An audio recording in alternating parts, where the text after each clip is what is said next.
everybody, welcome to my channel. My name is Sharon and this is a channel that is dedicated to all things related to narcissism. I've been married to a covert narcissist for almost 20 years. I'm separated from him now, and what I do with this channel is I use my real life experiences to get information out there to people about what narcissism really is, what it looks like, what it does to you, and what it does to your family.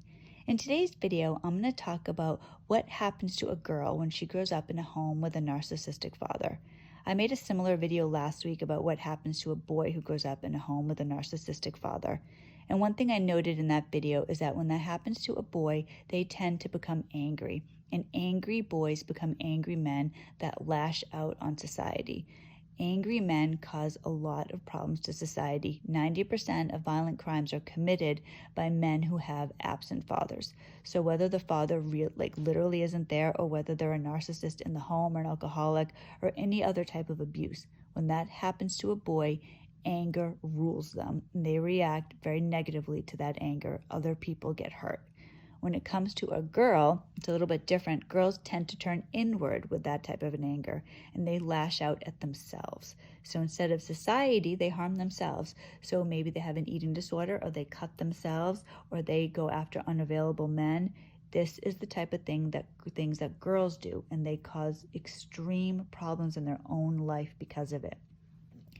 Fathers are so important to the future success of children, for children's emotional security, for their financial security in many cases. Now, I know that seems obvious, but in today's society, if you've noticed, a lot of representation of fathers in movies, TV shows, books, they show the father to be kind of this doofusy character. He doesn't know what's going on. He's often clueless. The mother really runs the show. The kids are often smarter than the father. I actually know somebody that won't let their kids read the Bernstein Bear books or watch the TV show for this exact reason, because Papa Bear is so clueless. There's no respect for him. He never knows what's going on, and he doesn't want his kids to see that, to have that as, an image in their mind that this is how fathers are. He wants his children to see fathers as important, as worthy to be respected, as strong, as a good influence on their children. That's a good father. Now, I'm not saying if you let your kids watch the Bernstein Bears, you're a bad parent. I'm just saying in this case, this is somebody that thinks about these things, that puts their child first. You're never going to get that with a narcissist. Whether they are a covert or an overt narcissist, they are going to cause extreme issues in your daughter. She's going to grow up predictably with low self-esteem, self-consciousness, an inferiority complex, depression, anxiety, an inability to be assertive, and then, of course, codependent. Narcissists, covert or overt, destroy their kids' self-esteem. A child who grows up in a home like that has no idea of their own value. Now, I grew up in a home where my father was an overt narcissist. I could never remember having any fond feelings for him ever. I hated him my whole life. He was very focused as an overt narcissist on external appearances. So for him, weight was very important, crucial, actually. One of my first memories was watching my mother get weighed. My father would weigh her every week, and he would determine what she could eat. She wouldn't eat when he was home. She would go out grocery shopping or on other errands and eat on the grocery shopping trips and things like that, because he did not let her eat. He was horrible. Now, he didn't weigh me, but he did keep a close eye on my weight. He was very conscious of me, just like my mother. He used to even go so far as to buy my mother's clothes, and he would only buy her clothes in the size that he wanted her to wear. So she had to diet down to fit into these clothes. If she bought clothes on her own, she used to cut the tags out because she didn't want him to see what the size was. She was not fat, but my father wanted a supermodel wife. It was crucial, and he wanted me to be the same exact way. So weight was a huge issue in the house. We didn't eat sweets. We didn't have desserts. Constantly, I would hear a moment on the lips, a lifetime on the hips. We would go out. He would see other people. He would constantly talk about anybody that was overweight. Strangers. This was all I knew. So I always thought I was fat my entire life. I used to take diet pills when I was in elementary school because I wanted to be thin. It's very dangerous behavior, but my father didn't care. As long as I was thin, that's all that mattered. It was crucial. And the thing about narcissism, and I've said this in other videos, it doesn't go away. It's always there. So even when I was an adult, my father would comment on my weight. When I got pregnant with my son, I weighed 90 pounds. So that's very thin. I'm 5'3". I gained 40 pounds during the pregnancy, so I was 130 pounds when I gave birth to him. My father was commenting on that. The reality is, I know this now. Somebody who's 5'3" and weighs 130 pounds, not pregnant, that's a normal weight. So I was 9 months pregnant with a 9-pound baby, and I weighed 130 pounds. When my father was commenting on it, wow, you really got big with this pregnancy. You weren't big like this with your daughter. Why did you get so big? How much are you eating? Are those your husband's pants you're wearing? I used to wear my husband's pajama pants around the house because I was pregnant, 9 months pregnant. They were comfortable. They had this elastic waist. They were comfortable. Are those his pants? Oh my gosh, that's terrible. I hope you don't have trouble losing the weight. How much weight have you gained? This was me, so I was very self-conscious about it. I was embarrassed going out. I felt terrible. I felt like a whale. Now, I know now that I wasn't, but it doesn't matter when you see this now. You really feel this at the time. So this is what is going on with your daughter. So you might see your daughter and you might think she's a beautiful girl, or she's going to be such a success, or you're so proud of her. But if she has a narcissist for a father, she's not going to feel it unless you are really conscious about telling your daughter, making sure that your daughter is aware of what's really going on.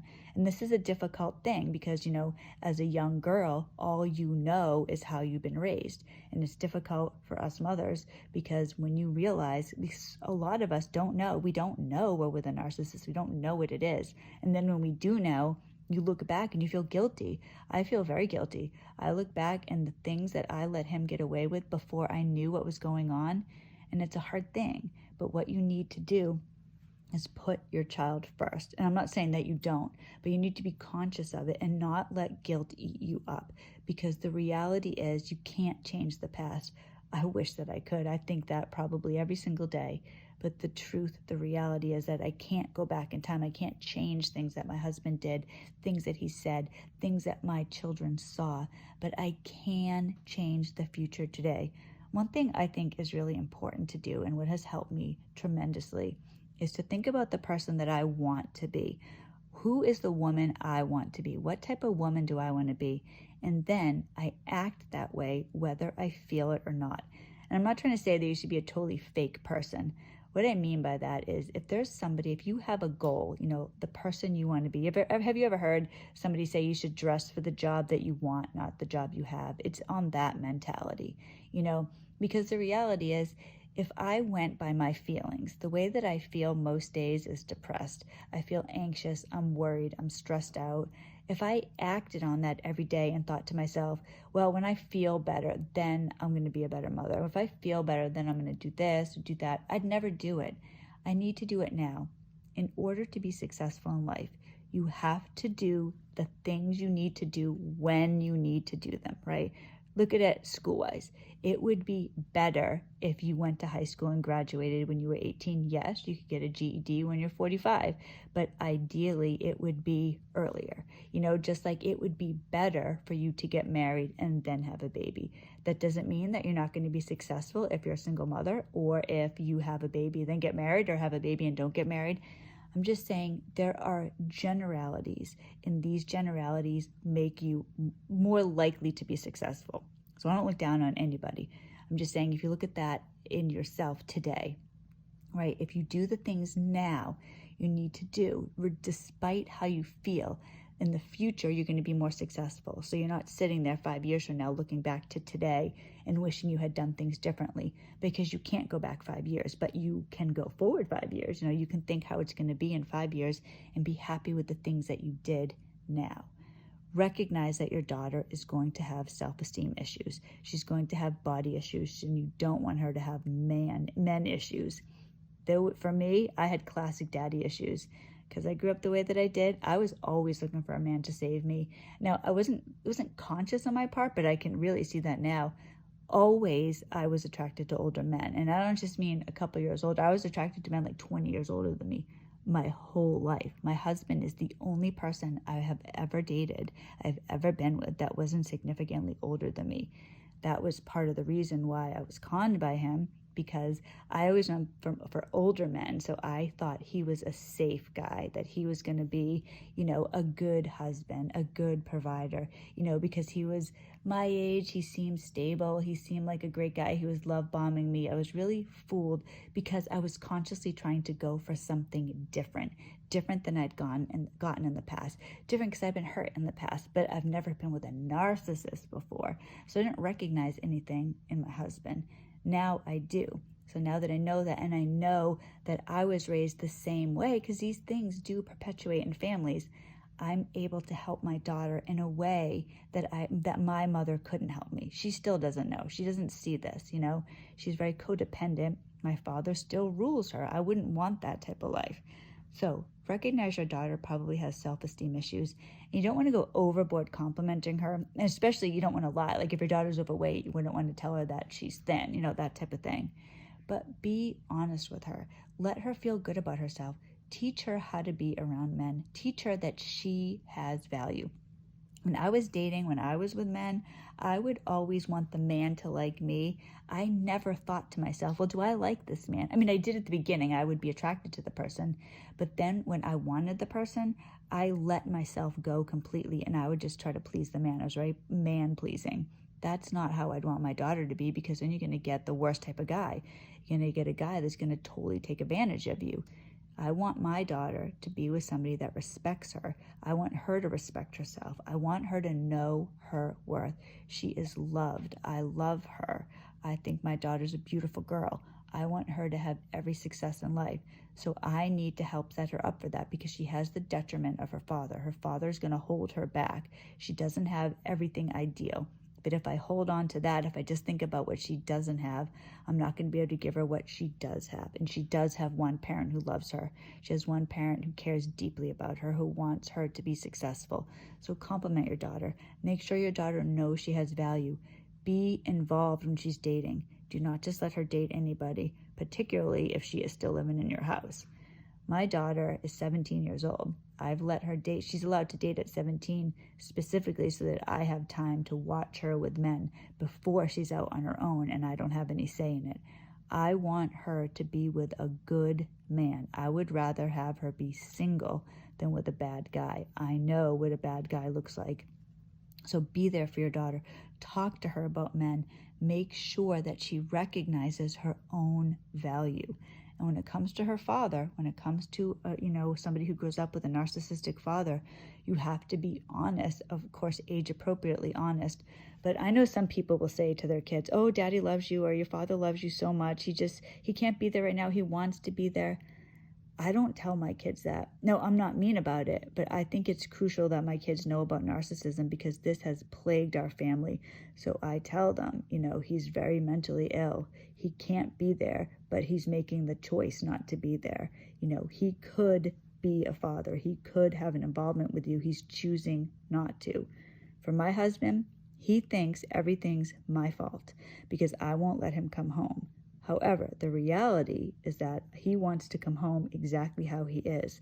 So when I tell him that the kids are struggling, or especially our son is having an issue, he'll say to me, all right, I'll come home then.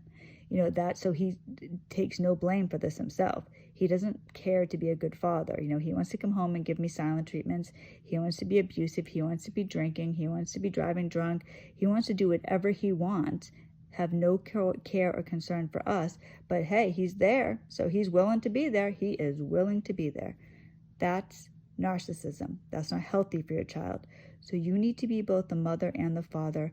If possible, try to get a good male in your daughter's life. Now be careful, you don't want some predator in your daughter's life. But if you are involved with the church especially, I have a wonderful pastor at my church. Now, he doesn't have a ton to do with my daughter, but he knows her, and my daughter knows that he has a good family. He knows his daughter, sorry. She's close with one of his daughters. So he sees how she is, how her husband is. She sees these things.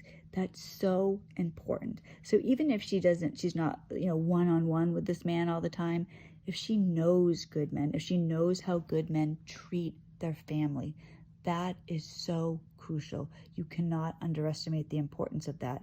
A daughter growing up only with women, only with a mom with no male influence is not going to have everything that she needs. No child has everything that they need. So try to comfort yourself with that. But if you know your spouse, your partner is a narcissist, take steps to ensure your daughter's safety. You can do this. You can start a life where your family is not decimated by narcissism anymore. Your life, maybe it didn't go the way that you wanted. Maybe you didn't have the childhood you wanted, or maybe you think to yourself, oh, my child's already almost all grown up. It's too late. It's never too late. Love has the power to change everything, truly. Thank you so much for watching this video. I hope it has helped. Please subscribe to the channel. Please like the video if you like it. I make videos every Monday, Wednesday, and Friday. So if all goes well, I will see you Monday. God bless you.